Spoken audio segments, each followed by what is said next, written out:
আপনাদেরকে 16 প্রকার মাদ শেখাবো, যে 16 প্রকার মাদে আপনাদেরকে কোরআন মাজিদে টান দিতে হবে। অর্থাৎ এমন 16 প্রকার মাদ আছে যেখানে টেনে পড়তে হয়।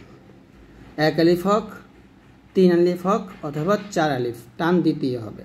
টান না দিলে আপনার গুনাহ হবে বা কোরআন মাজিদ পড়া ভুল হবে, অর্থের পরিবর্তন ঘটবে। তো এই জন্য আপনাদেরকে প্রত্যেকটা ভিডিও আপনাদেরকে দেখতে হবে। তো প্রথমে আমরা মাদের নামগুলোর সাথে পরিচিত হব, তারপর আমরা আস্তে আস্তে প্রত্যেকটা মাদ উদাহরণের মাধ্যমে শিখব।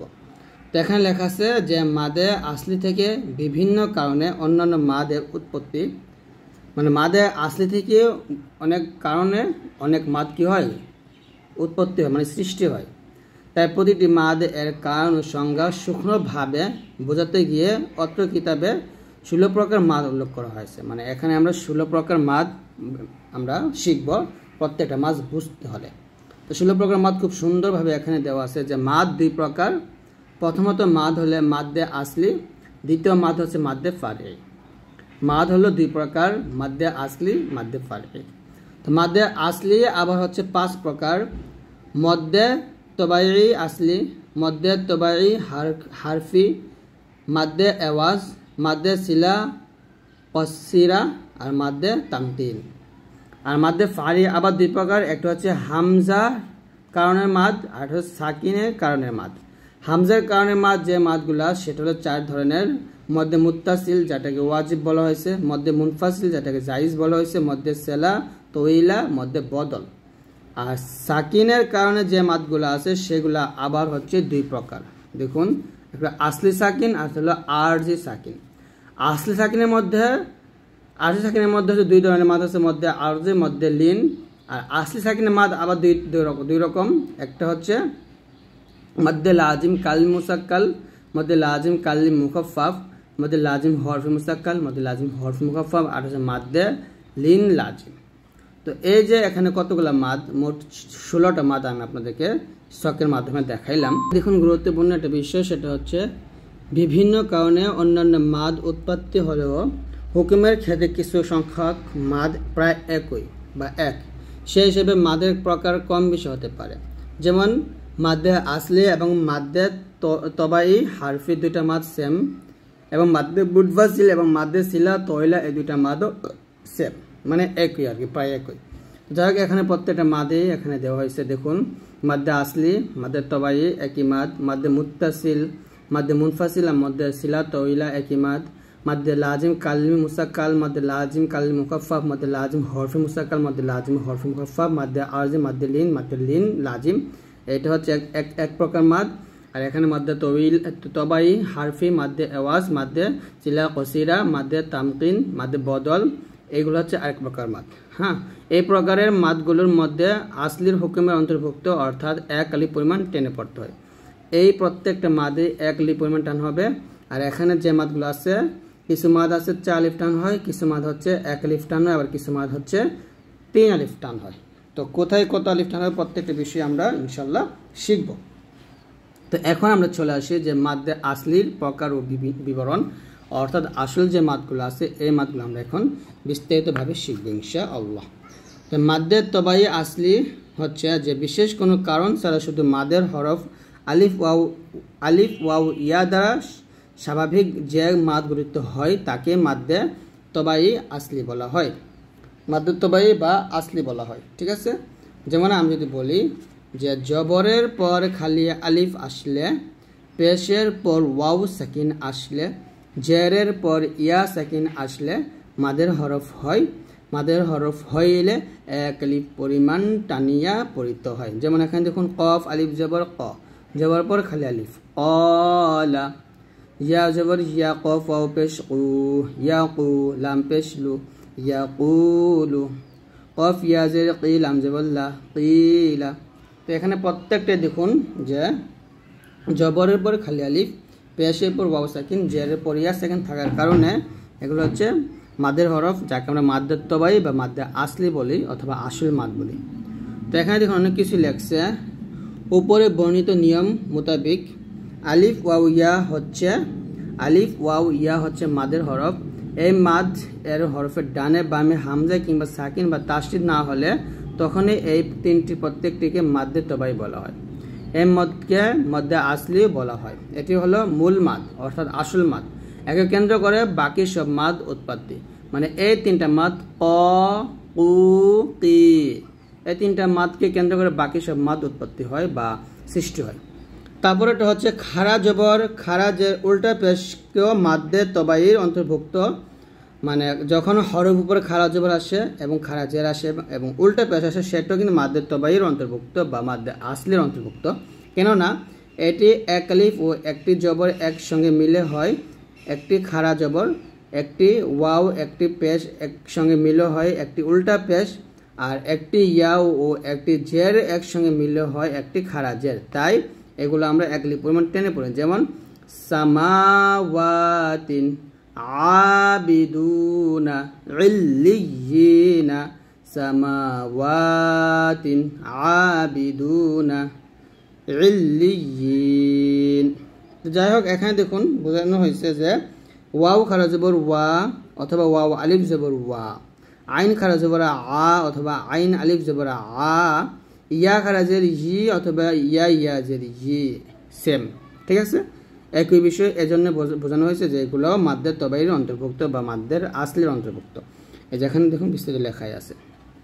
দর্শক আপনারা বুঝতে পারছেন যে উভয় প্রকার লেখা যায়। আপনি লেখার সময় ইল্লিয়িন এভাবে খাড়া জের দিয়ে লিখতে পারেন, অথবা ইল্লিয়িন এরকম জের উপর ইয়া সেকেন্ড দিয়েও লিখতে পারেন, অথবা এই যে সামাওয়াতিন, এই যে ওয়াও খাড়া জবর ওয়া দিয়ে লিখতে পারেন, আবার ওয়াও আলিফ জবর ওয়া দিয়েও লিখতে পারেন, একই আর কি। অর্থাৎ কোথাও আলিফ যোগে কোথাও খাড়া জবর যোগে পবিত্র কোরআনে যেখানে যেভাবে লেখা আছে সেখানে সেভাবে লেখা ওয়াজিব, যাকে পরিভাষায় রাসমুল খাত বলা হয়। ঠিক আছে, এখন আসেন হুকুম যে মাদ্দের তবাই সব অবস্থায় এক আলিফ টেনে পড়তে হয়।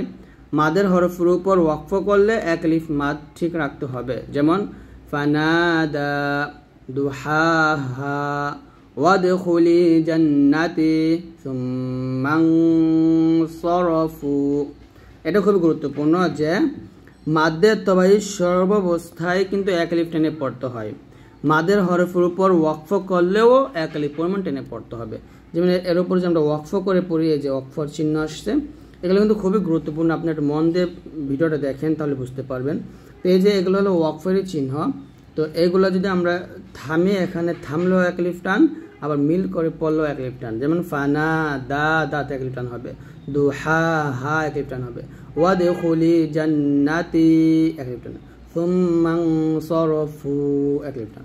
তো এই হচ্ছে আমাদের এক আলিফ টানের নিয়ম। এক আলিফ এর পরিমাণ বোঝার পদ্ধতি দুইটি। দুইটি হরকত উচ্চারণ করতে যতক্ষণ সময় লাগে ততক্ষণ একটি হরকত উচ্চারণ করা। অর্থাৎ এক আলিফ টান আপনারা কি পরিমাণ টানবেন? যেমন দাল জবর দা, দাল জবর দা, দাদা, এই যে দাদা উচ্চারণ করতে যে সময়টা লাগছে দা, এরকম এক আলিফ টান, দাদা, দা। আমি একবার সহজ কথাই বলি, এক আলিফ টান হবে 2 সেকেন্ড, ব্যাস। এর সাথে কোনো সহজ নাই, 1 2, এই যে দা। ঠিক আছে, তাই 2 সেকেন্ড টানবেন, তাহলে এক আলিফ টানের আদায় হয়ে যাবে।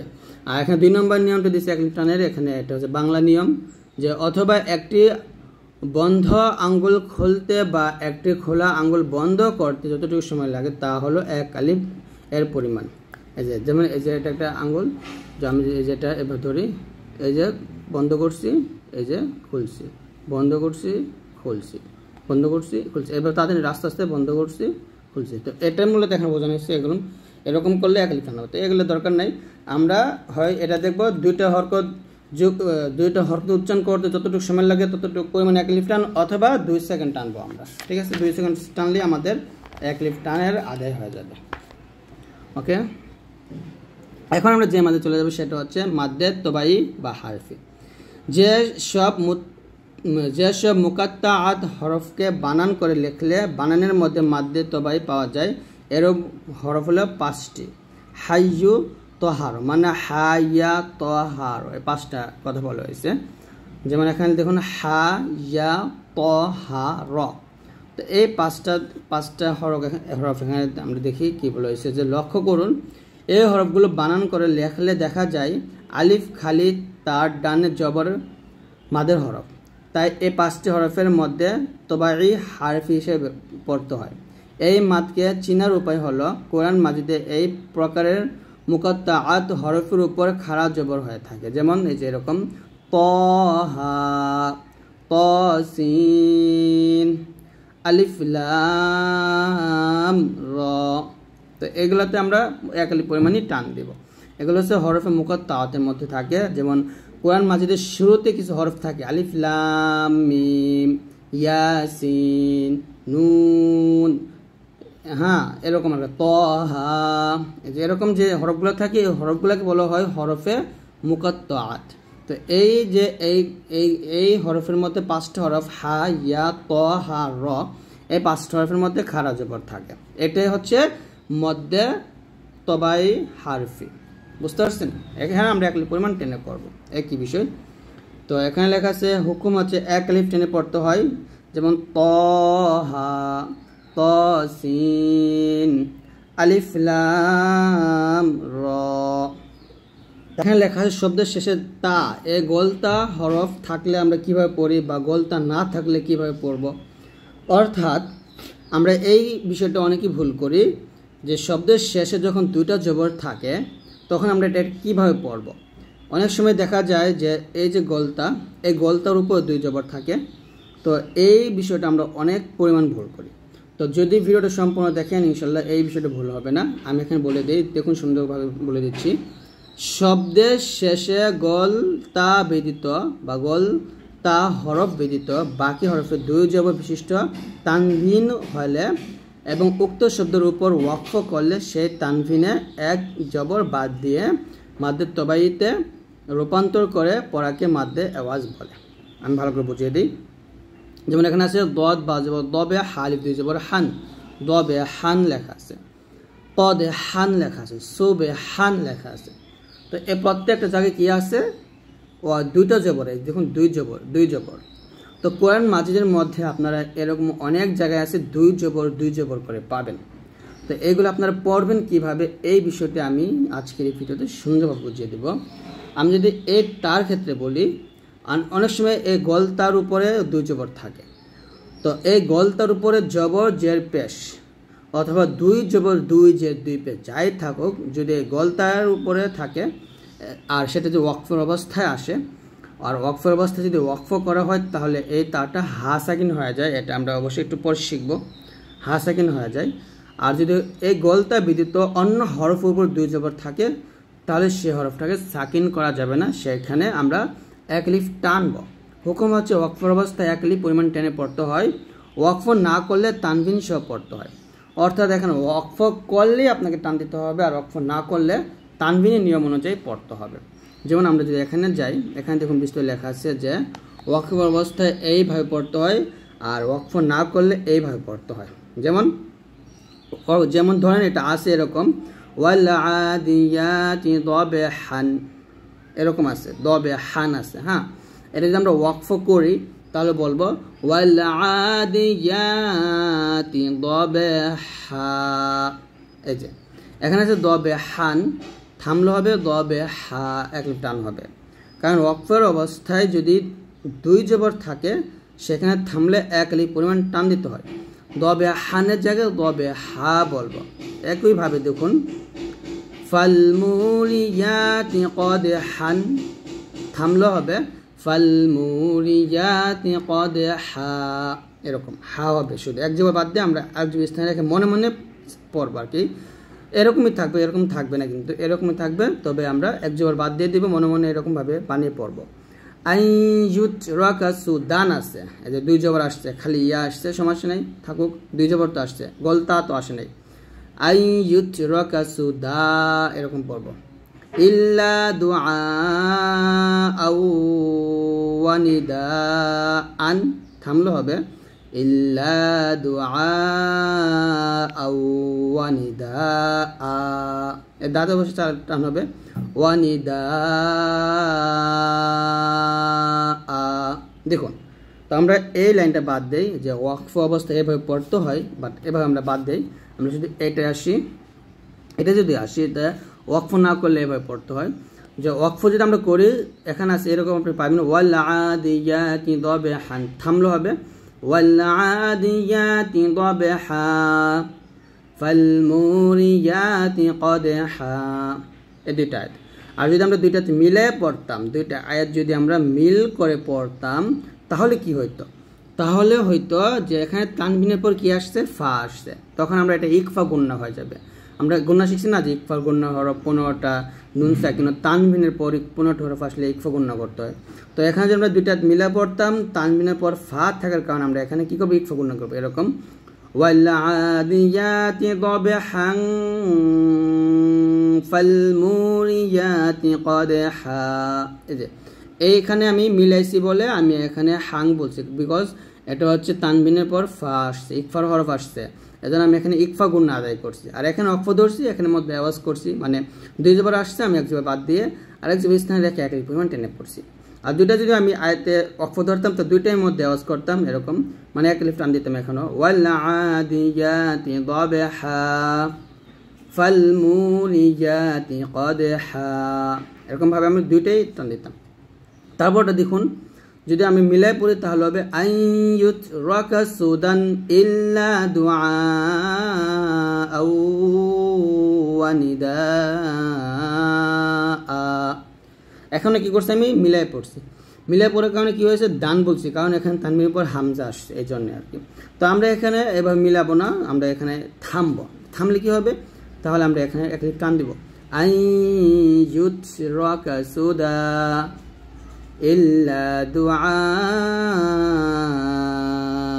আও ওয়া নিদা।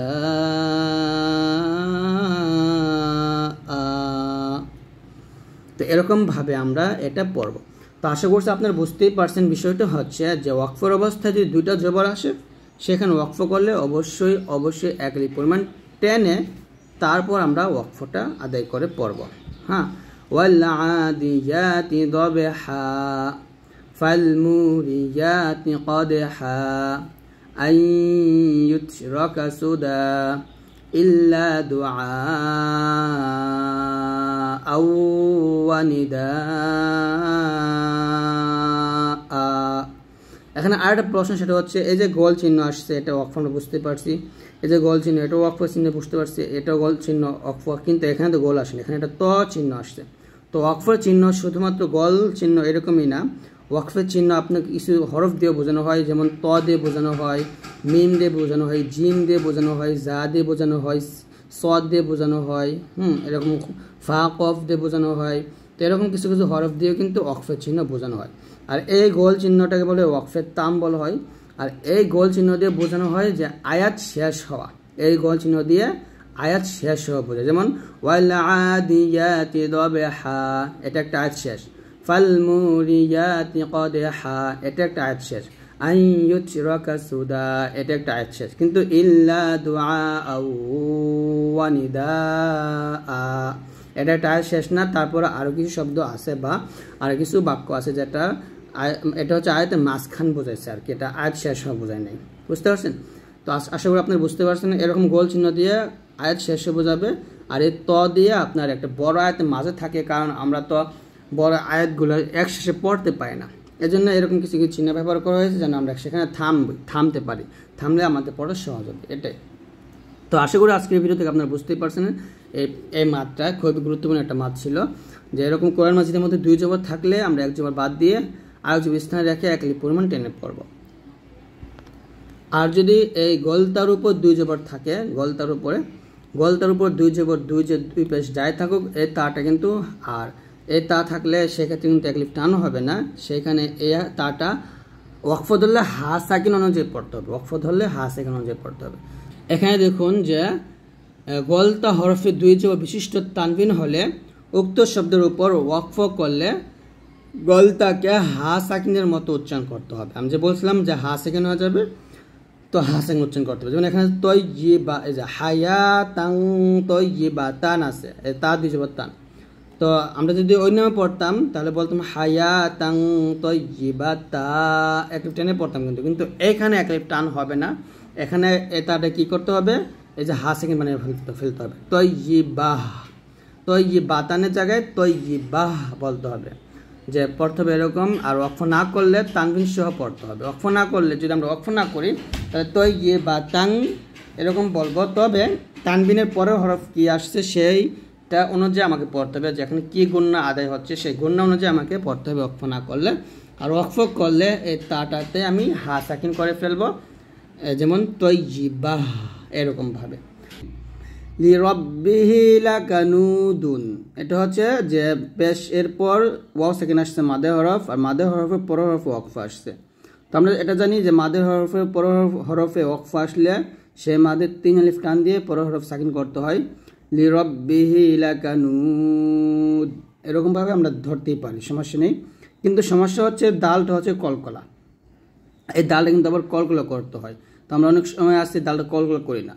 লিরব্বিহি লাকানুদ এরকম কলকলা করতে হয়। তা আমি এটা বোঝাচ্ছি শুধু। যাই হোক, এরকম প্রত্যেকটা নিয়ম শিখলেই আপনি কোরআন মাজিদ শুদ্ধ করে শিখতে পারবেন। তার মধ্যে খুবই গুরুত্বপূর্ণ হচ্ছে এই নিয়মটা। দেখুন এখানে আছে হায়ের নিয়মটা। এই হাটা খুবই গুরুত্বপূর্ণ, যে হা সর্বনামের উপর উল্টা পেশ বা নিচে খারাজের হলে এবং এরপরে হামজা ছাড়া যে কোনো হরফ আসলে তাকে মধ্যে সিলা কসিরা বলা হয়। আবার বলি, হা সর্বনামের উপর উল্টা পেশ অথবা খারাজের হলে এবং এরপরে হামজা ছাড়া, মানে এর পরের হরফটা যদি হামজা না এসে অন্য যে কোনো হরফ আসে তাহলে তাকে বলা হবে মধ্যে সিলা কসিরা বলা হয়। যেমন এখানে দেখুন লিরব্বিহি, এই যে হা খারাজের হি, এটা হচ্ছে মাদে হরফ, তারপরে কিন্তু লাম আসছে। তো এখানে আমরা 1 আলিফ পরিমাণ টান দেবো। যদি হামজা আসতো তাহলে কিন্তু 4 আলিফ বা 3 আলিফ টান হইতো, এটা আলাদা বিষয়। তো এখানে 1 আলিফ টান হবে। লিরব্বিহি লাকানুদ, ওকে। আবার বলি, লিরব্বিহি লাকানুদ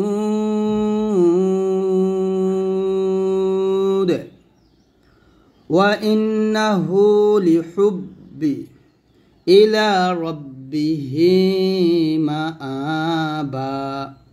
তো এখানে এই যে হা খারাজের হি, হাওয়া উল্টা পেশ হু, হা খারাজের হি, এইগুলো হচ্ছে মাদ্দে সিলা কসিরা। তো এটা তো গুরুত্বপূর্ণ বিষয় না, গুরুত্বপূর্ণ বিষয় হচ্ছে এখানে হুকুমে আমরা শিখবো। তো এখানে আমরা আরেকটা নিয়ম দেখি, সেটা হচ্ছে যদি ওয়াকফের অবস্থায় 2টা জবর থাকে তাহলে সেখানে কিন্তু এক জবর বাদ দিয়ে আরেক জবর স্থানে রাখি 1 আলিফ পরিমাণ টেনে পড়তে হয়। এটা আমরা আগের ভিডিওতে শিখছি। যেমন ইলা রব্বিহি মাআবান আছে, থামলে হবে ইলা রব্বিহি মাআবা, এরকম ইলা রব্বিহি মাআবা এরকম টান হবে, ঠিক আছে। তো আমরা এখন হুকুমে কি আছে এটা একটু দেখি, খুবই গুরুত্বপূর্ণ একটা নিয়ম। যে হুকুম, হা সর্বনামের উপর ওয়াকফ না করে মিলিয়ে পড়লে 1 আলিফ টেনে পড়তে হয় এবং ওয়াকফ করলে হাকে সাকিন করে পড়তে হয়। খুবই গুরুত্বপূর্ণ একটা বিষয়। যদি হা এর উপরে এরকম খারাজের এবং উল্টা পেশ থাকে এবং সেইখানে যদি আমরা মিলিয়ে পড়ি তাহলে তাহলে 1 আলিফ টেনে পড়তে হবে। যেমন ওয়াকফ না করলে হাকে 1 আলিফ পরিমাণ টেনে পড়তে হয়। যেমন খলাকাহু ফাকদ্দারাহু সুম্মাস সাবিলা, এই যে ফাকদ্দারাহু, হুতে আমরা 1 আলিফ টান দেব। খলাকাহু ফাকদ্দারাহু সুম্মাস সাবিলা, এরকম ভাবে। আর যদি আমরা ওয়াকফ করি তাহলে এই যে হাটা মনে মনে এরকম সাকিন হয়ে যাবে, তাহলে বলতে হবে খলাকাহু ফাকদ্দারাহ, র হাজবর রহ রহ, তারপর এটা আলাদা বলবো সুম্মাস সাবিলা। এরকমই ধরে না, এটা এখানে বোঝানোর জন্য দিচ্ছে যে ওয়াকফ অবস্থায় হায়ের উপর সাকিন দিয়ে পড়তে হয় এরকম। যদি আমরা এখানে ওয়াকফ করতাম তাহলে এরকম পড়তাম খলাকাহু ফাকদ্দারাহ, এই হাটা সাকিন করে ফেলতাম সুম্মাস সাবিলা এরকম। আর মিলাই পড়লে হু টান দিতে হবে, খলাকাহু ফাকদ্দারাহু সুম্মাস সাবিল এরকম, ঠিক আছে।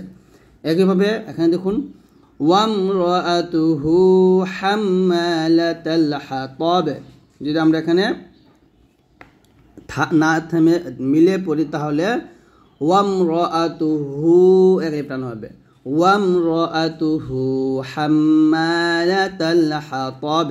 আর ওয়াকফ করলে হবে ওয়ামরাতুহু হাম্মালাতাল হাতাব। তো এটা এখানে যেরকম লেখা হয়েছে ঠিক সেরকম আমরা এখানে পড়বো ওয়াকফ ধরলে। এখানে বলে রাখি যে এই যে মাঝখানে ত আসছে, ত যেমন এখানে ওয়াকফের চিহ্ন আসছে, ওয়াকফের তাম বা গোল চিহ্নটা আসছে, তো এখানে আসছে শুধু ত, এই যে এখানে আসছে শুধু সদ। তো এরকম ত এবং সদ দিয়েও কিন্তু ওয়াকফের চিহ্নগুলো বোঝানো হয়ে থাকে। তো এখানে যদি আমরা থামি তাহলে হবে ওয়ামরাতুহু হাম্মালাতাল হাতাব, এরকম। ঠিক আছে, এভাবে যদি থামি মিম বা'দি মিসাকিহি ওয়া ইয়াকতাউন, আর মিলাই পড়লে হবে মিম বা'দি মিসাকিহি ওয়া ইয়াকতাউন, এরকম। এখানেও ঠিক এইভাবে যদি আমরা থামতাম তাহলে এই যে এরকম হয়ে যেত, এখানে থামলে আর কি এরকম হয়ে যেত মিম বা'দি মিসাকিহি ওয়া ইয়াকতাউনা।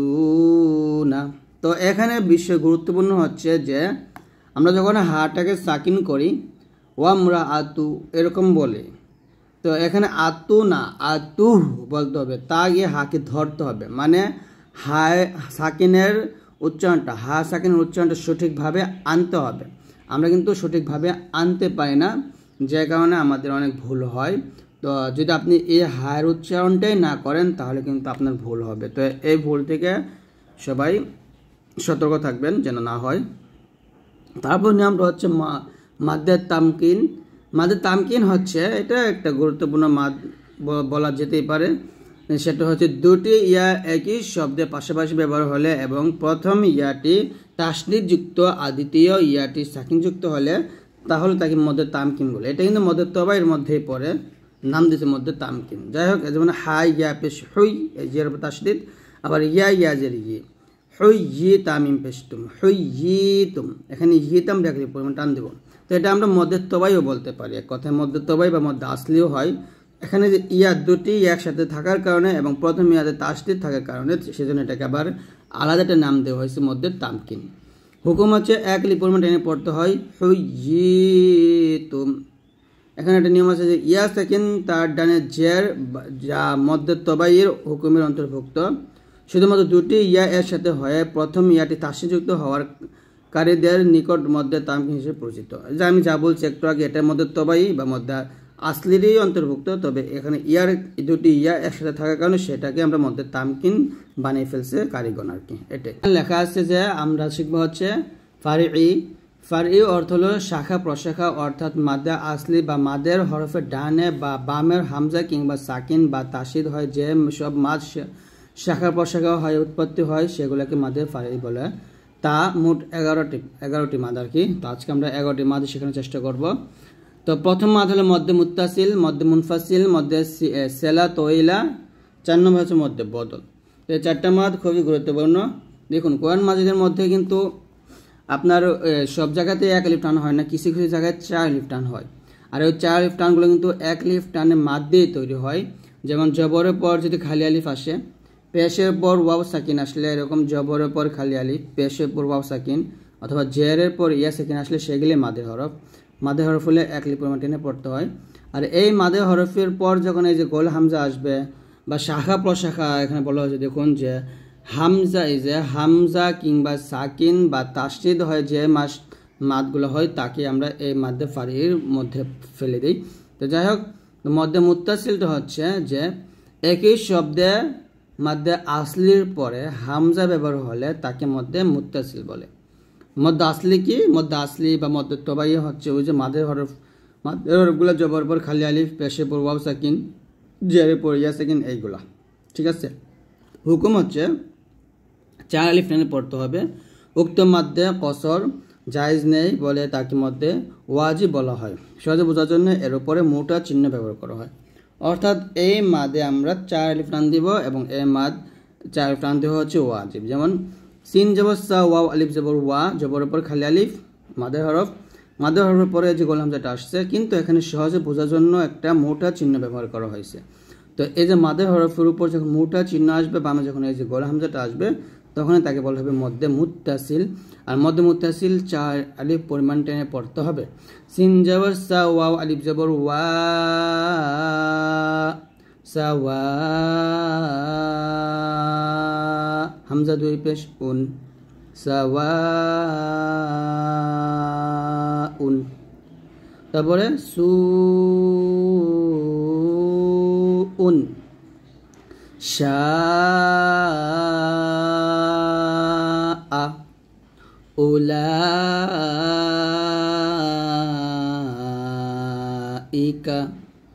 জিআ।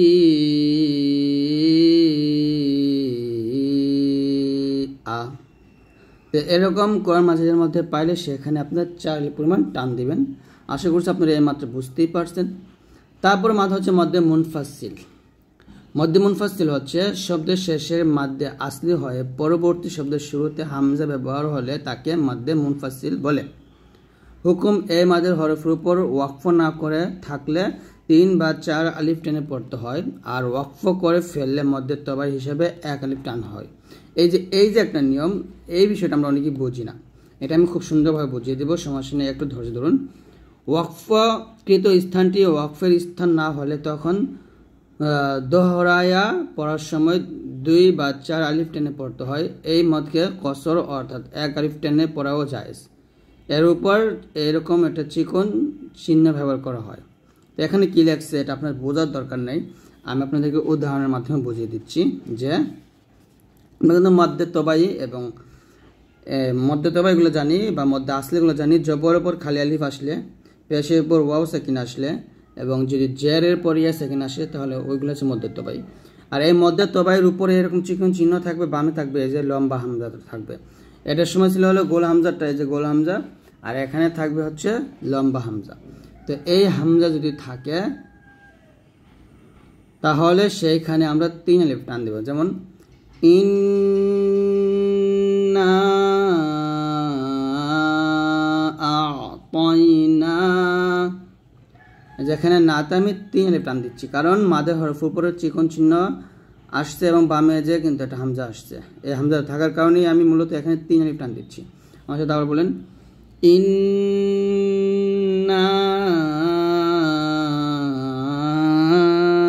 আ'তাইনা, এরকম। তারপর যদি বলি ওয়ায়াবসুতু ইলাইকুম, এতটা 3 আলিফ টান দিতে হবে। ওয়ায়াবসুতু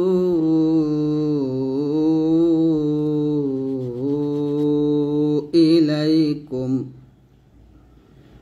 এখানে আসেন শব্দের শেষে যে এটা যে আমি এখানে বলছি যে ওয়াকফ করলে 1 আলিফ টান আর ওয়াকফ না করলে 3 আলিফ টান। এটা একটু ভালো করে বুঝেন।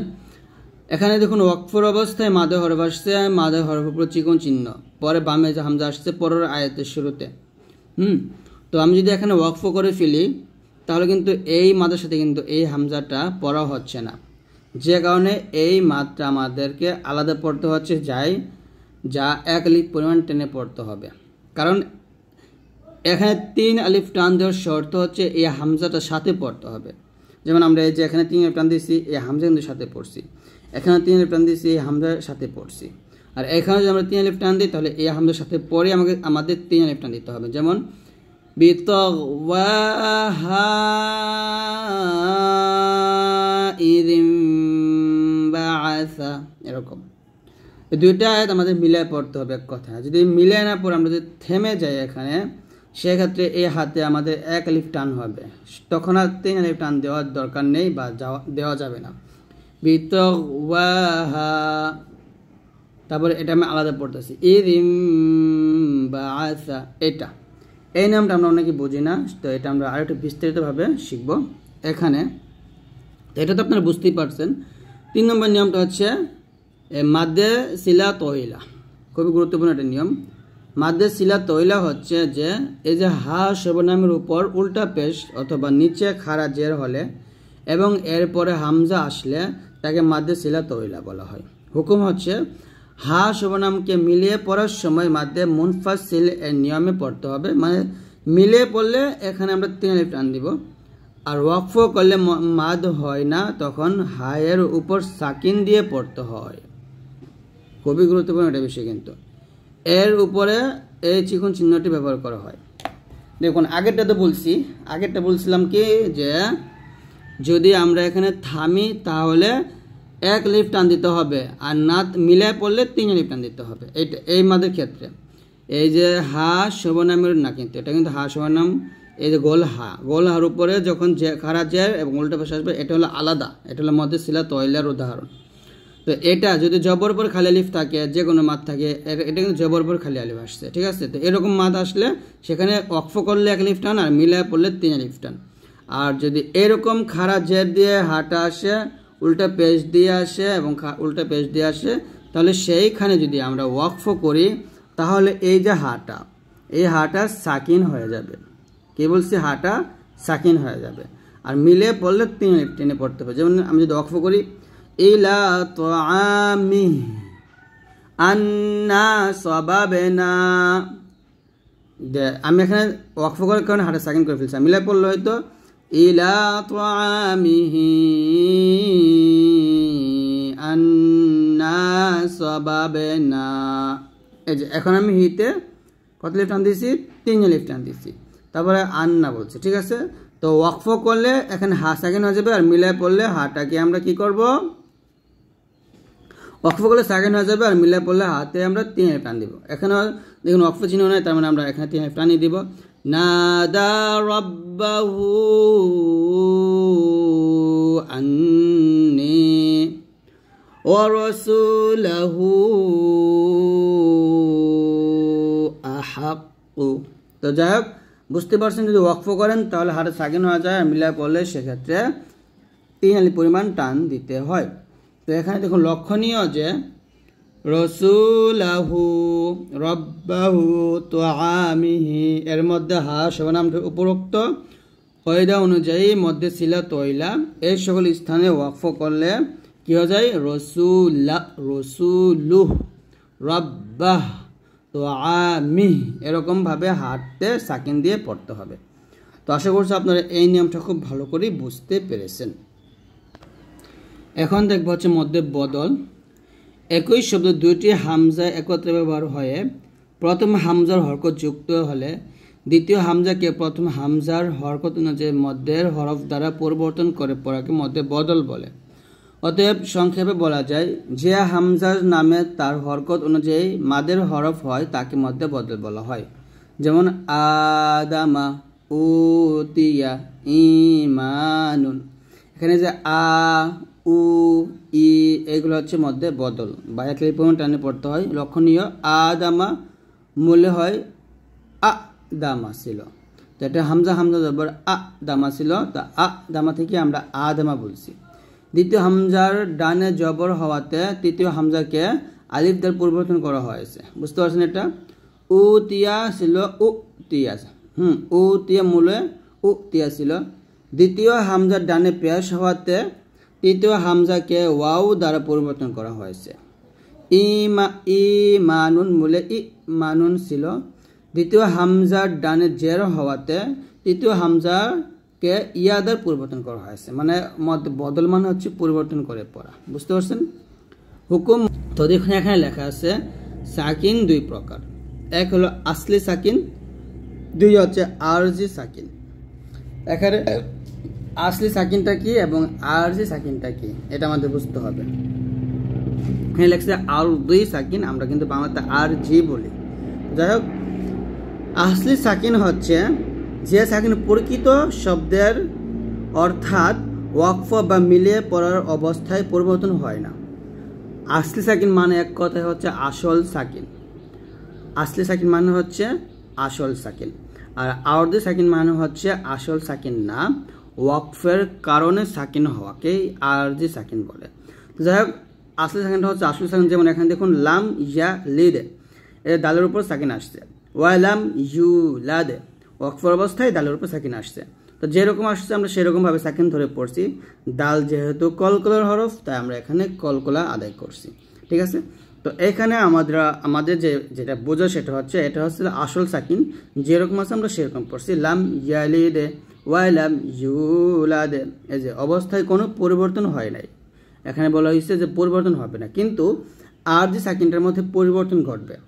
আরজি সাকিন হচ্ছে শব্দের শেষ হরফে হরকত অথবা দুই জের ও দুই পেশ বিশিষ্ট তানউইন থাকলে ওয়াকফ বা থামার কারণে মনে মনে যে সাকিন পড়া হয় তা আয়াতের যে কোনো অংশে হতে পারে, তাকে আমরা আরজি সাকিন বলে থাকি। অর্থাৎ আমরা জানি যে ওয়াকফের অবস্থায় যদি হরফে জবর থাকে, জের থাকে, পেশ থাকে, দুই জের থাকে, দুই পেশ থাকে, তাহলে সেই হরফটা ওয়াকফ ধরলে সাকিন হয়ে যায়। আমি আবারও বলি, ওয়াকফ ধরার কারণে যখন হরফে জবর, জের, পেশ থাকে, দুই জের এবং দুই পেশ থাকে, সেখানে যদি আমরা ওয়াকফ করি বা ওয়াকফ ধরে পড়ি, তাহলে সেটা কি হয়ে যায়? সাকিন হয়ে যায়। তো এই যে আমি সাকিন ধরে পড়লাম, এখানে কিন্তু আসলে সাকিন ছিল না। কিসের কারণে সাকিন ধরছি? ওয়াকফ ধরার কারণে আমি সাকিন ধরে পড়ছি। এই যে ওয়াকফ ধরার কারণে আমি এখানে সাকিন ধরে পড়লাম, এটা কি বলা হয়? আরজি সাকিন। ঠিক আছে, যেমন এখানে আছে কুফুয়ান আহাদুন, দাল দুই পেশ, দুন আছে। যদি আমরা এখানে থামি বা পড়ি, ওয়াকফ ধরে পড়ি, তাহলে দালটা কি হয়ে যাবে? সাকিন হয়ে যাবে। বলতে হবে কুফুয়ান আহাদ, আচ্ছা সাকিন করে ফেলছি। ওয়ামা কাসাবা আছে, থামলে হবে ওয়ামা কাসাবে। তো এখানে আবার সাকিনও ধরছি, দাল এবং বা আবার কলকলও আদায় করছি, কারণ কফ, ত, বা, জিম, দাল এই পাঁচটা হচ্ছে কলকলার হরফ। তো ওয়াকফের অবস্থায় এই পাঁচটা হরফও যদি আসে, ওয়াকফ ধরলে তখন কলকলা আদায় করতে হয়। তো এই দুইটা অক্ষর আপনি বুঝতেই পারছেন। এখানে দালের উপর দুই পেশ, বার উপর জবর। তো এই দুই পেশটাকে আমরা কি করে ফেলছি? দালটাকে সাকিন করে ফেলছি, বা জবরটাকে সাকিন করে ফেলছি। যে আহাদে, কাসাব, এরকম যে ওয়াকফের অবস্থায় হবে কাসাবে, আহাদে। আর যদি সাকিনের সাথে পড়তে হয়, তবে দুই জবর বিশিষ্ট হরফের উপর ওয়াকফ করলে সেক্ষেত্রে আর সাকিন হবে না। যেমন আযা বান আছে, এখানে ওয়াকফ করলে মধ্যে আওয়াজ হিসেবে পড়তে হবে, যাকে বলা হবে আযা বা। তো মধ্যে আওয়াজটা জান আপনাদেরকে একটু বলে দেই। সেটা হচ্ছে যে এখানে আমরা চলে আসবো আবারও, যে এই যে এখানে দেখুন যে ওয়াকফর অবস্থায় যদি এক জবর, এক জের, এক পেশ বা দুই জের, দুই পেশ থাকে, তাহলে সেটা আমরা আরজি সাকিন করে ফেলি বা হরফটাকে সাকিন করে ফেলি। কিন্তু যদি দুই জবর আসে, দুই জবর আসলে সেখানে কিন্তু আবার সাকিন করা যাবে না। সেখানে বলতে হবে ওয়াল আদিয়াতি দবহা, আছে থামলে হবে ওয়াল আদিয়াতি দবহা। এই যে হা একলি পরিমাণ টেনে পড়তে হবে, ওয়াল আদিয়াতি দবহা। এখানে কদহান, ফাল মুরিয়াতি কদহা বলতে হবে। আইয়ুত রাকা সুদান আছে থামলে হবে আইয়ুত রাকা সুদা ইল্লা দুআ আও ওয়ানিদা। আন আছে থামলে হবে ইল্লা দুআ আও ওয়ানিদা। তো এখানে আমরা দেখলাম যে এখানে লেখা আছে যে শব্দের শেষ হরফের হরকত থাকলে, মানে জবর জের পেশ থাকলে অথবা দুই জের ও দুই পেশ থাকলে, মানে তানভিনের দুই জের এবং দুই পেশ থাকলে সেটা সাকিন হয়ে যায়, যাকে আমরা আরজি সাকিন বলে থাকি। কিন্তু এখানে আমরা আবার আরেকটা নিয়ম দেখলাম, সেটা হচ্ছে যদি দুই জবর আসে সেক্ষেত্রে একই পরিমাণ টান হয়। আরেকটা আছে পেশ, সে পেশটা আমরা ভাঙিয়ে দিই। সেটা হচ্ছে যদি এই যে গলতা, এই গলতার মধ্যে দুই জবর আসে, তখন আবার কি করতে হবে? গলতার মধ্যে জবর জের পেশ, দুই জের, দুই জের, দুই জের, দুই জের, দুই পেশ এবং দুই জবর, দুই জের, দুই পেশ, দুই জবর যাই আসুক, এই তারতে যখন আমরা ওয়াকফ করব তখন এটাকে এই যে হা সাকিন ধরে পড়তে হবে। কি সাকিন ধরে পড়তে হবে? হা সাকিন। যেমন এখানে আছে হায়াতান তাইয়্যিবাতান, পড়তে হবে তাইয়্যিবাহ। তাইয়্যিবাতান আছে, পড়তে হবে তাইয়্যিবাহ। এই তাটা তখন কি হয়ে যায়? হা সাকিন হয়ে যায়। শুধুমাত্র দুই জবরের ক্ষেত্রে তার মধ্যে দুই জবর থাকলে বা তাতে যাই থাকুক সেটা হা সাকিন হয়ে যায়। আর অন্যান্য ক্ষেত্রে যখন দুই জবর আসবে তখন আমরা এরকমভাবে একলি পরিমাণ টেনে পড়ব। এটা একটা নিয়ম। আশা করছি আপনারা এই বিষয়টা বুঝতেই পারছেন। তো এই বিষয়গুলো আমরা অনেকেই বুঝি না, যে কারণে আমাদের কোরআন মাজিদ পড়তে গেলে অনেক ভুল হয়। তো আমি আরেকটা বিষয় আপনাদেরকে বোঝাবো, সেটা হচ্ছে আমরা শিখছি হচ্ছে মধ্যে আরজি, মানে আরজি সাকিন শিখছি, কিন্তু মধ্যে আরজি হলো আরেকটা। আরজি সাকিন হচ্ছে যখন আমরা ওয়াকফের অবস্থায় কোনো হরফকে সাকিন করে ফেলি সেটাকে আরজি সাকিন বলা হয়। আর মধ্যে আরজি হচ্ছে যে মদের হরফের পরের হরফে যদি ওয়াকফ করি তাহলে সেই মাদে 3 আলিফ টেনে পড়তে হয়, 3 আলিফ টেনে পরে তারপর হরফে সাকিন করতে হয়। যেমন এখানে যেমন আমি যদি বলি মাদ্দে আসলির পর আরজি সাকিন হলে তাকে মধ্যে আরজি বলে। হুকুম হচ্ছে মধ্যে আরজিকে অর্থাৎ 3 আলিফ পরিমাণ টেনে পড়তে হয়। ঠিক আছে, 2 আলিফ পরিমাণে এবং 1 আলিফ টেনে পড়া যায়, তবে 3 আলিফ টেনে পড়ার উত্তম। এটা আপনি 2 আলিফ বা 1 আলিফে পড়তে পারেন, তবে 3 আলিফ পড়াটাই উত্তম। যেমন রব্বিল আলামিনা, মিম ইয়াজের মি নুন যেমন না, মিনা মিতে আমরা 1 আলিফ টান দিয়ে নুন যেমন না বলছি। যদি আমরা এখানে ওয়াকফ করতাম বা থামতাম তাহলে বলতাম রব্বিল আলামিন, এরকম। আল আজিজুল গফফার সাউফা তা'লামুন। তো এই জায়গায় দেখুন আমি মিতে 3 আলিফ টান দিয়ে নুনটাকে সাকিন করছি, কারণ মদের হরফের পরের হরফে আমি সাকিন করছি। আর এই যে নুনটাকে সাকিন করছি এটাকে বলা হয় আরজি সাকিন। আর এই যে মিতে 3 আলিফ টান নুনটাকে সাকিন করলাম, 3 আলিফ টান দিলাম, এটাকে বলা হয় মধ্যে আরজি। তাহলে মধ্যে আরজি এবং আরজি সাকিনের মধ্যে যে পার্থক্যটা আপনারা বুঝতেই পারছেন। আরজি সাকিন হচ্ছে যদি ওয়াকফের অবস্থায় কোনো হরফকে সাকিন ধরে পড়তো হয় ওইটি আরজি সাকিন। আর মধ্যে আরজি হচ্ছে মদের হরফের পরের হরফে যদি ওয়াকফ ধরতে হয় সে মাদের 3 আলিফ টেনে পরের হরফটাকে আমরা আরজি সাকিন করে ফেলি, এটাই হচ্ছে মধ্যে আরজি। দেখো মাদ্দে আসলির পরে আসলি সাকিন বা তাসদিদ হলে তাকে মাদ্দে লাজিম বলে। মাদ্দে লাজিম প্রধানত 2 প্রকার, কালমি ও হারফি। প্রত্যেকটি আবার 2 প্রকার, মুসাক্কাল ও মুখাফফাফ। সে হিসেবে মাদ্দে লাজিম 4 প্রকার, যেমন কালমি মুসাক্কাল, কালমি মুখাফফাফ, হরফি মুসাক্কাল এবং হরফি মুখাফফাফ। তো আমরা প্রত্যেকটা মাদ্দে শিখব। প্রথমে শিখব মদ্দে লাজিম কালমি মুসাক্কাল। তো মদ্দে লাজিম কালমি মুসাক্কালটা কি, যে একই শব্দের মাদ্দে আসলির পরে, তো মাদ্দে আসলি মানে কি? মাদ্দে আসলি মানে হচ্ছে মাদ্দে তবাই। মাদ্দে আসলি মানে হচ্ছে মাদ্দে তবাই। তো মাদ্দে তবাইয়ের পরে যদি তাসদিদ ব্যবহার হয় তাহলে সেটাকে বলা হবে মদ্দে লাজিম কালমি মুসাক্কাল। যেমন আমরা সবাই শিখছি জবরের পর খালি আলিফ আসলে তাকে মাদে হরফ বলা হয়, পেশের পর ওয়াও সাকিন আসলে তাকে মাদে হরফ বলা হয়, আবার জবরের পর খালি আলিফ আসলে তাকে মাদে হরফ বলা হয়, জেরের পর ইয়া সাকিন আসলে সেটা মাদে হরফ বলা হয়।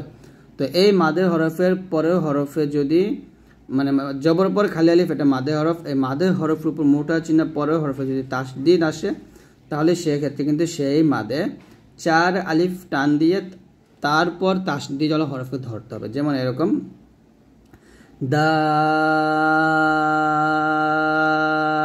দাব্বাতুন, তা'মুরুনি,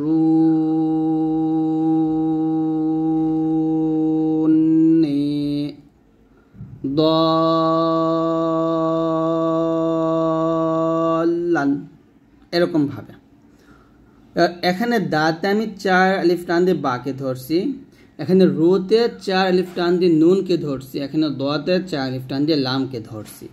তো এরকম ভাবে যদি আসে তাহলে সেই মাদে 4 আলিফ টান দিয়ে তারপর তাসদিদ ওয়ালা হরফকে ধরতে হবে।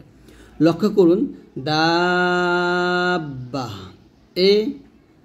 মানে এ আলিফ খালি তার ডানে জবর মধ্যে তবাই হয়ে পরপরে বা এর উপর তাসদিদ হয়েছে, মানে জবর পর খালি আলিফ আসছে তার উপর মোটা চিহ্ন পরের হরফে বার উপর তাসদিদ আসছে। তা'মুরুনি ওয়াও সাকিনের ডানে পেশ হয়ে পরপর নুনের উপর তাসদিদ ব্যবহার হয়েছে। তো এরকম আসলে সেগুলাতে আমরা 4 আলিফ পরিমাণ টেনে পড়ব। আশা করছি আপনি এই মাত্র বুঝতেই পারছেন। দ্বিতীয় মাদ হচ্ছে মধ্যে লাজিম কালিম মুখাফফাফ। একই শব্দের মাদ্দে আসলির পরে মানে মধ্যে তবাইয়ের পরে আসলি সাকিন হলে, মানে আসলি সাকিন কি, আসলি সাকিন হচ্ছে আসল সাকিন। যেমন এই যে মাদের হরফের উপর মোটা চিহ্ন বামে এই যে লামের উপর সাকিন আসছে, তো এরকম আসলে সেই মাদত 4 আলিফ টানতে হবে। যেমন আল আনা, এখানে আতে আমরা 4 আলিফ টানবো, 4 আলিফ টান লামকে ধরবো, আল আনা, এরকম।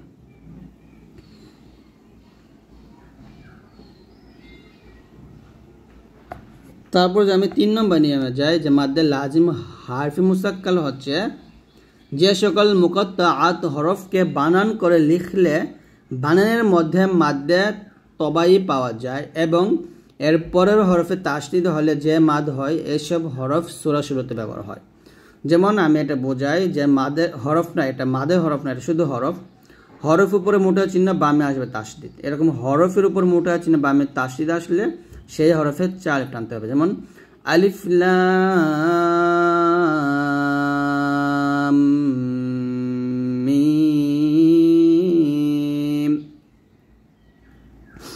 আলিফ লাম মিম র, তাসিম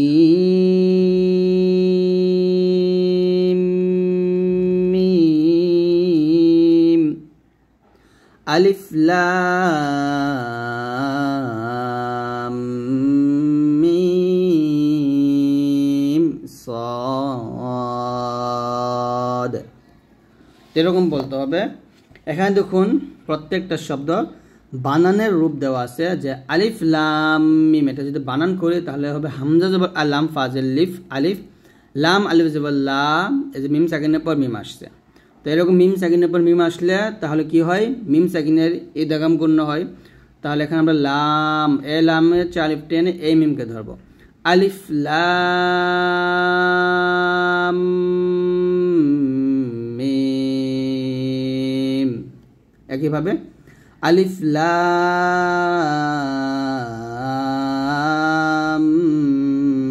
মিম র। তারপর দেখুন ত খাড়া যাব ত অথবা ত আলিফ যাব ত একই, ত সিন ইয়া যে সিন, নুন সাকিনের পর মিম আসছে, এটা হলো নুন সাকিনের ইদগাম বা ইদগামে বা গুন্না। এখানে আমরা সিতে 4 আলিফ টান দিয়ে মিমকে ধরবো, নুন সাকিন এখানে ধরবো না। ত সিন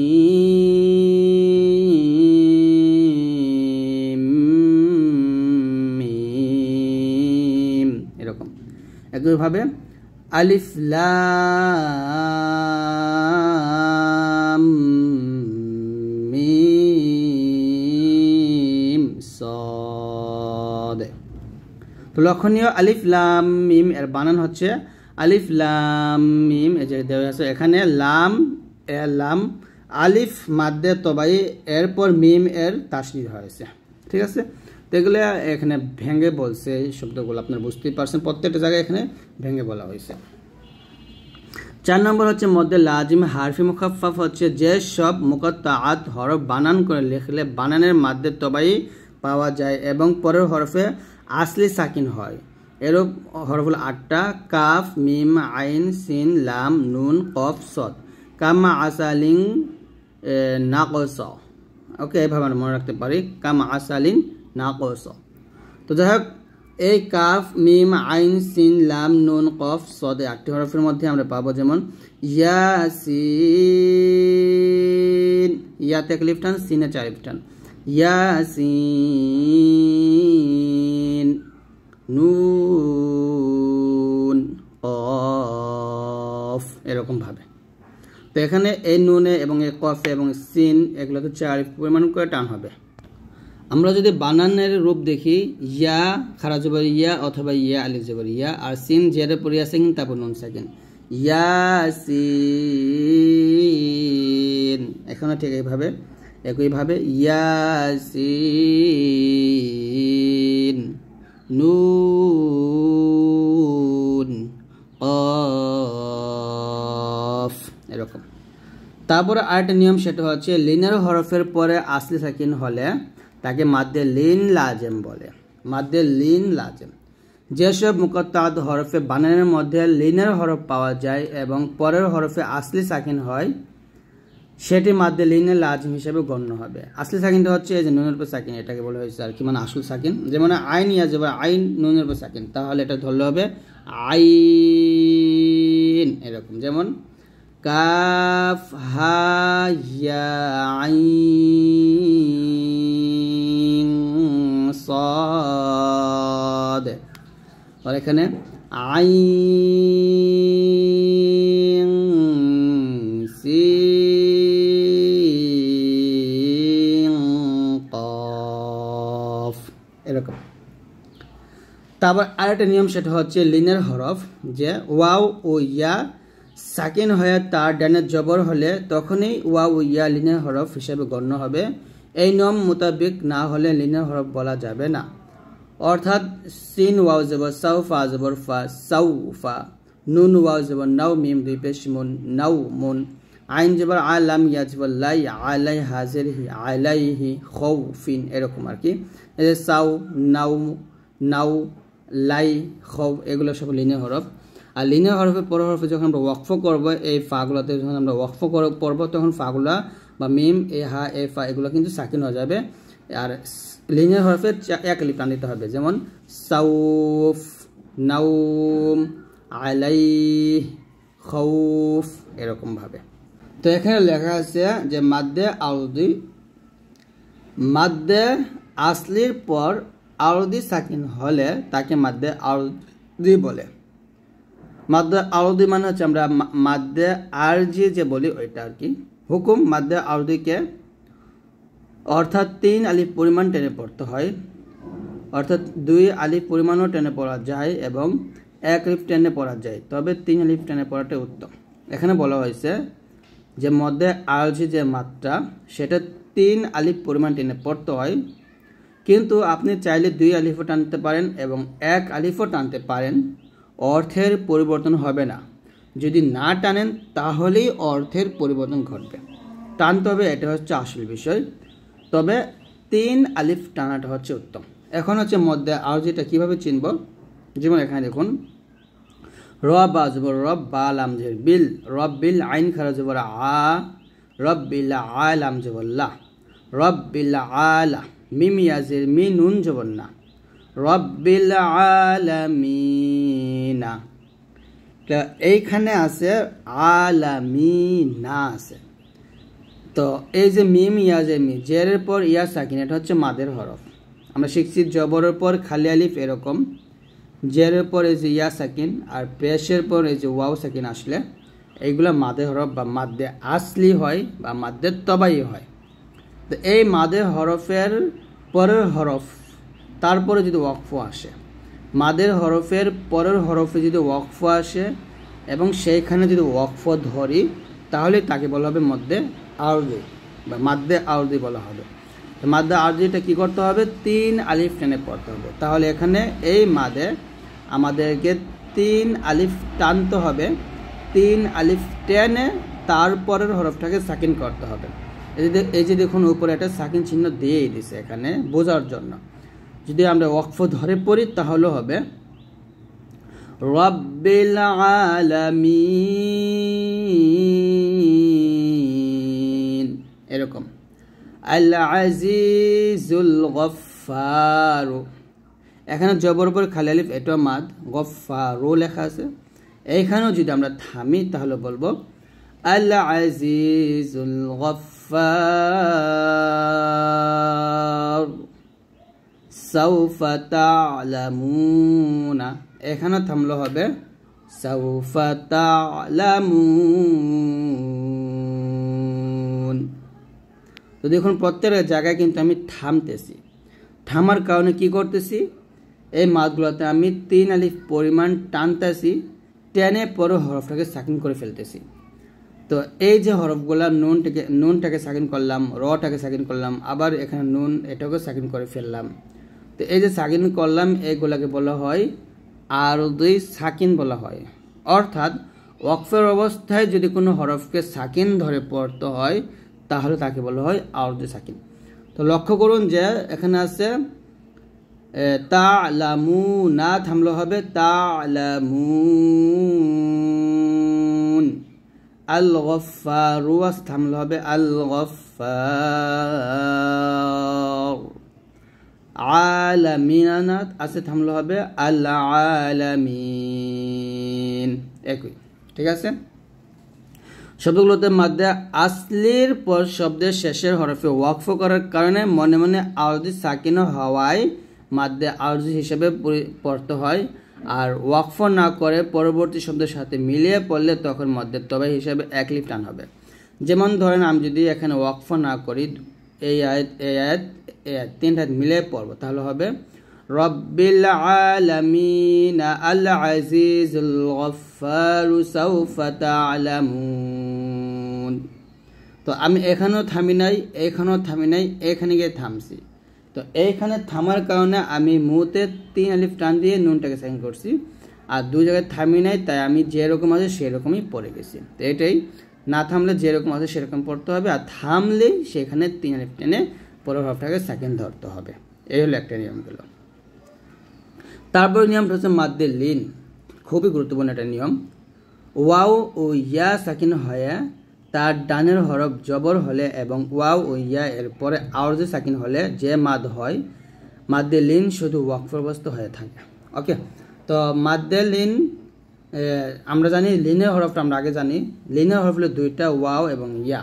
ওয়াও ইয়া, যদি জবরের পর ওয়াও সাকিন এবং জবরের পর যদি ইয়া সাকিন থাকে, জবরের পর ইয়া সাকিন এবং জবরের পর ওয়াও সাকিন থাকলে তাহলে সেটা হচ্ছে লিনের হরফ। লিনের হরফ তাড়াতাড়ি পড়তে হয় বা নরম করে তাড়াতাড়ি পড়তে হয়।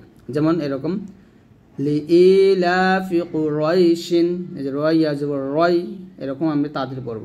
লিইলাফি কুরাইশিন ওয়া আমানাহুম মিন খাউফিন, খাউফিন, এরকম তাড়াতাড়ি পড়ব। কিন্তু যদি লিনের হরফের পরের হরফ আমরা ওয়াকফ ধরি, যেহেতু এখানে ওয়াকফ ধরার জন্য বলা হয়েছে, তো লিনের হরফের পরের হরফে ওয়াকফ ধরলে সেই লিনের হরফে 1 আলিফ টেনে পরের হরফটাকে সাকিন ধরে পড়তে হবে। আমি এখানে আরেকটা কথা বলে রাখি, সেটা হচ্ছে ওয়াকফের অবস্থায় যদি হরফে জবর জের পেশ এগুলো আসে, আমি একটু দেখাই আপনাদেরকে, এটা তাহলে বুঝতে পারবেন। এই দেখেন, দেখুন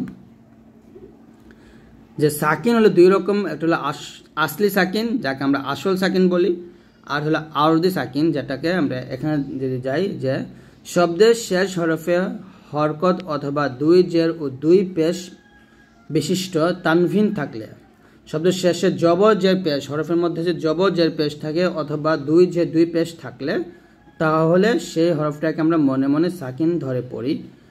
তা আয়াতের যে কোনো অংশে হতে পারে, সমস্যা নেই। তো এই যে এখানে দেখুন কুফুয়ান আহাদুন আছে, থামলো হবে কুফুয়ান আহাদ। ওয়ামা কাসা বা আছে, থামলো হবে ওয়ামা কাসাবে। তো এই যে বাটা এবং ডালটা দুইটা আমি এই যে মনে মনে সাকিন ধরে পড়ছি, এখানে কিন্তু আসলেই সাকিন ছিল না, কিন্তু ওয়াকফ ধরার কারণে আমি এখানে সাকিন ধরছি। এই যে ওয়াকফ ধরার কারণে সাকিন ধরছি, এটাকে বলা হয় আরদি সাকিন।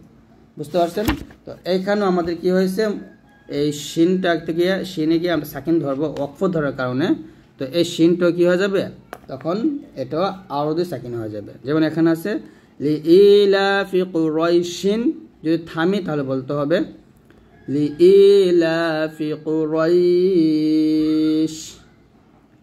ওয়া আমানাহুম মিন খাউফ। তো এই যে থামলাম, থামার কারণে কিন্তু আমার 2টা অক্ষরই সাকিন করে ফেলছি, এবং থামার কারণে আমি এই রয় রয় এবং খ ওয়াও যাব খ, এই 2টা টান দিছি 1 আলিফ। এটি হচ্ছে মদ্দে লিন। তো মদ্দে লিনটা হচ্ছে লিনের হরফের পরের হরফে ওয়াকফ করলে সেই লিনের হরফে 1 আলিফ টেনে পরের হরফটাকে সাকিন করতে হয়। লিইলাফি কুরাইশ ওয়া আমানাহুম মিন খাউফ, যে এখানে লক্ষ্য করুন যে খৌফ হয়েছে, কুরাইশ হয়েছে, শব্দদ্বয়ের ইয়া ও ওয়াও সাকিন, ডানে জবর হওয়ায় ইয়া ও ওয়াও লিনের হরফ, এরপর শব্দের শেষ হরফে ওয়াকফ করলে মনে মনে আউদে সাকিন হওয়ায় মধ্যে লিন হিসেবে পড়তে হয়। বুঝতে পারছেন?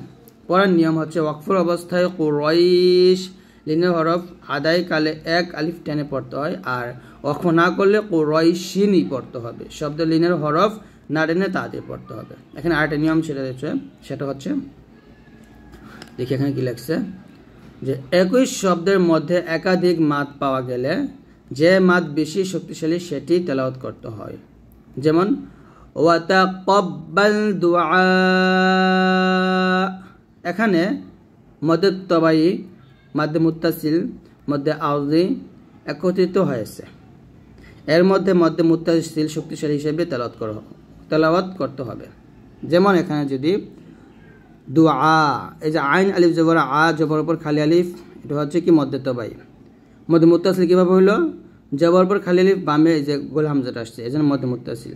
আর মধ্যে আরজ হলে কীভাবে মাদের হরফে পরের হরফে আমি যদি ওয়াকফ ধরি তাহলে এটা মধ্যে আরজ হয়ে গেছে।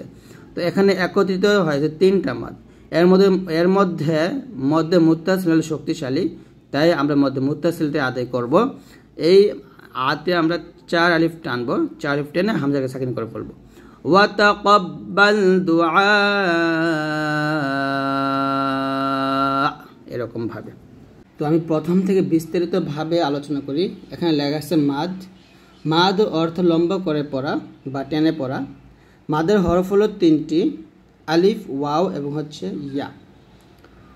অর্থাৎ জবরের পর যখন খালি আলিফ আসবে, পেশের পর ওয়াও সাকিন আসলে, জেরের পর ইয়া সাকিন আসলে তখন তাকে মাদে হরফ বলা হয়।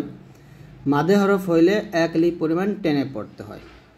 তো মাদ প্রধানত 2 প্রকার, এক হলো মাদ্দে আসলি, 2 হচ্ছে মাদ্দে ফারি। এখানে মাদ্দে আসলির মাদগুলা কী কী এবং মাদ্দে ফারির মাদগুলা কী কী প্রত্যেকটা বিষয়ে আলোচনা করব।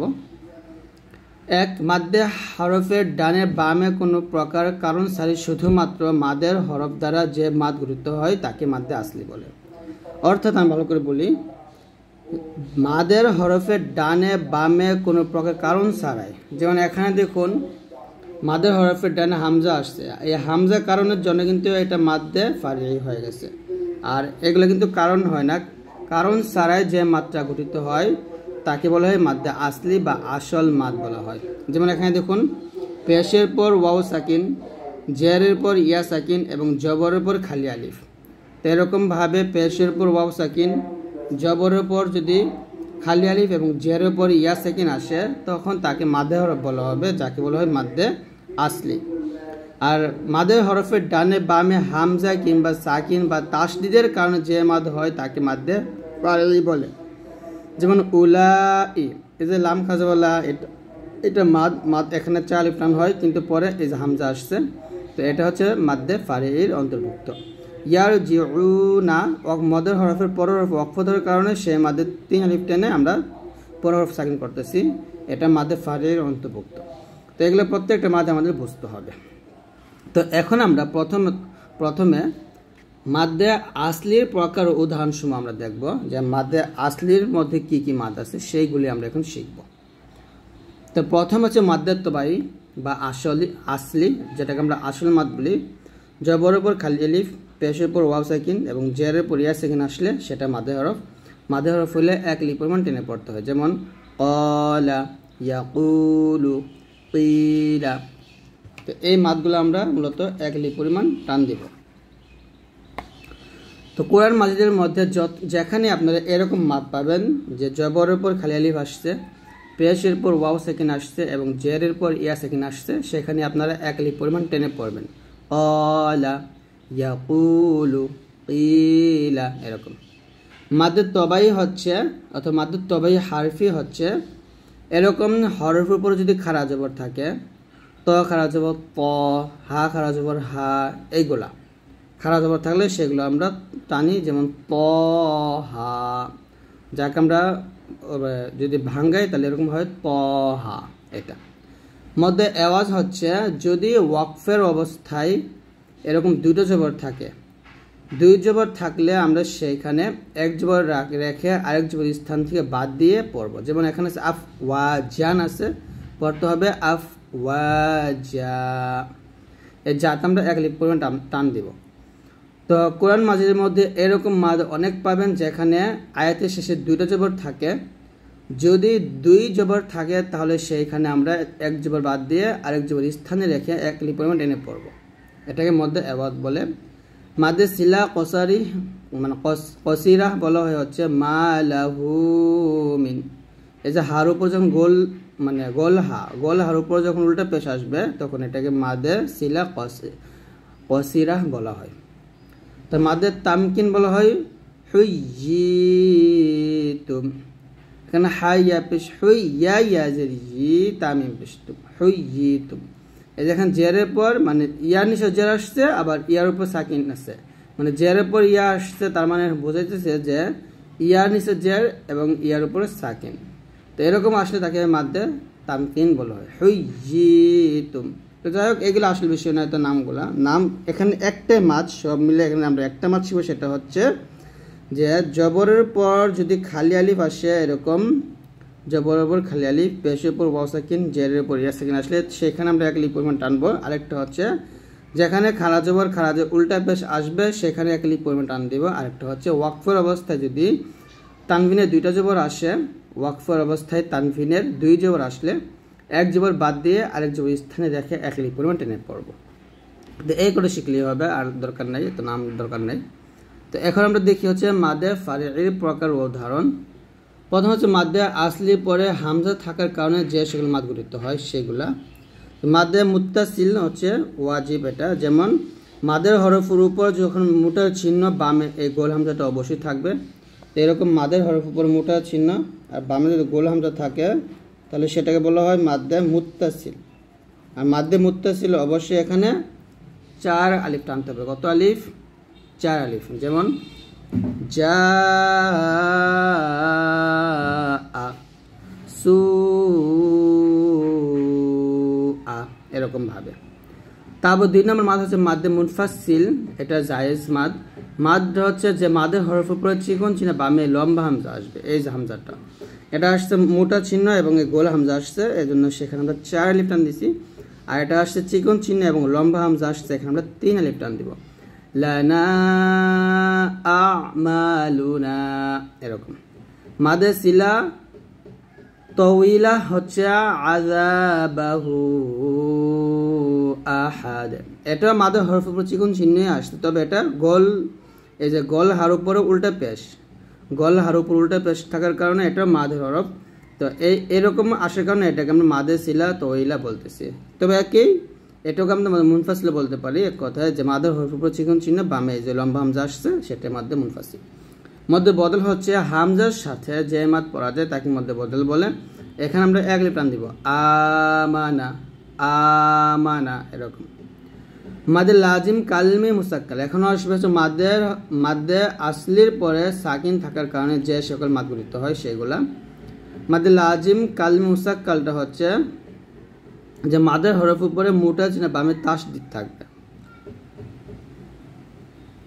যে বামে যদি তাসদিদ থাকে তাহলে সেই মাদের 4 আলিফ টানতে হয়, সেই মাদের 4 আলিফ টেনে পরের হরফে সাকিন করতে হয়। যেমন আদ-দাল্লিনা, এখানে আমরা দতে 4 আলিফ টানবো, 4 আলিফ টেনে পরের হরফে সাকিন, তো পরের হরফকে গিয়ে ধরবো, আদ-দাল্লিনা, এরকম।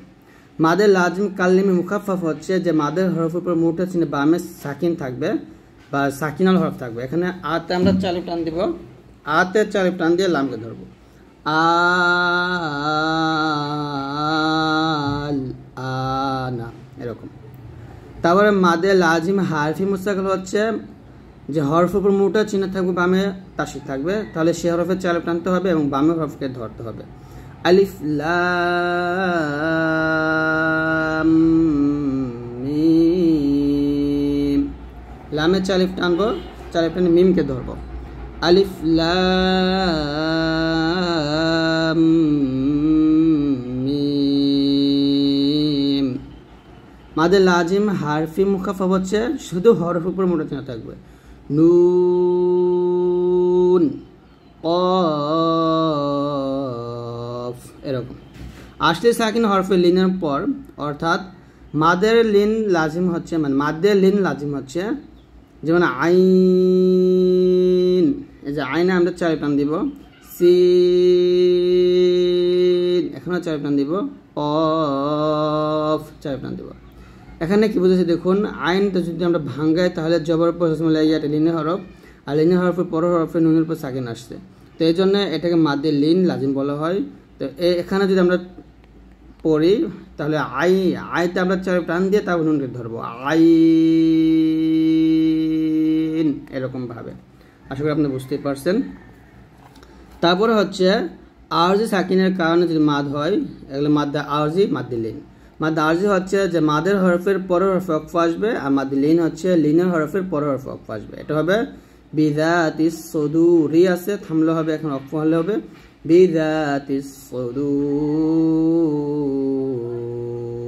এরকম। আরেকটা হবে বাইত, খাউফ, এখানে এক আলিফ টান হবে।